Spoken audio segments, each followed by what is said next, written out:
up to me and say, listen, God is calling me to become a priest. And I told him, but what about your wife and your children? You know what I mean? So in that sense, he thought he had God's voice, but it goes against what the church teaches. In a sense, he has to look after his wife and his children. He cannot become a priest. You see? So, and in the Catholic Church at the moment, you cannot be married and become a priest. So one of the things you do is the teachings of the church. Second thing, mustn't go contrary to that. Secondly, it mustn't go contrary to the Word of God. Okay? God is telling me to go and sleep with that woman or whatever. God will not say something like that. Okay?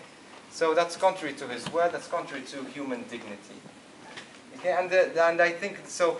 One thing, it must be enhanced with His Word. So if someone tells me, let's say I'm going through a hospital and I see someone, I'm about to go and give Holy Communion to a person. I'm chaplain in the hospital, and I see I was walking towards this person.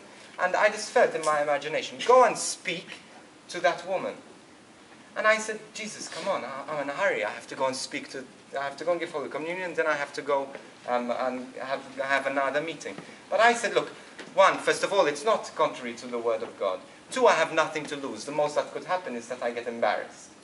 Okay? And three, I want to take this opportunity to see if anything will come out of it, if it was my imagination or not. So I went to this person and I said, hi, I know this may sound strange to you, but I'm a Catholic priest, and I'd just like to say a prayer for you, if you don't mind. And as soon as I said that, she burst out crying.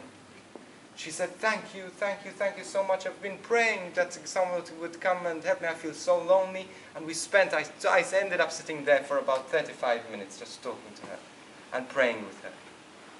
And I left there just trembling, saying, oh my goodness, I'm so sorry, I almost missed that opportunity. Now, I could have gone to that person, and it wasn't. I had nothing to lose. And one thing that we do, one way I figure things out, is that I journal. I write down what I think God is saying. And what happens in journal writing as well is if you look back a few weeks, few months, few years behind, you can say, okay, this was God, because this happened. This wasn't God, this was my imagination. And you train yourself to understand and to recognize the voice of God. It usually comes with a sense of peace. It usually comes with a sense of warmth. And it's usually a voice that makes you uncomfortable.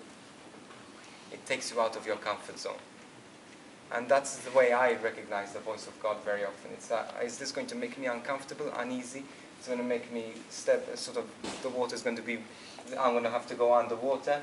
Then generally, if it doesn't go contrary to the teachings of the church and contrary to the Word of God, then I go for it.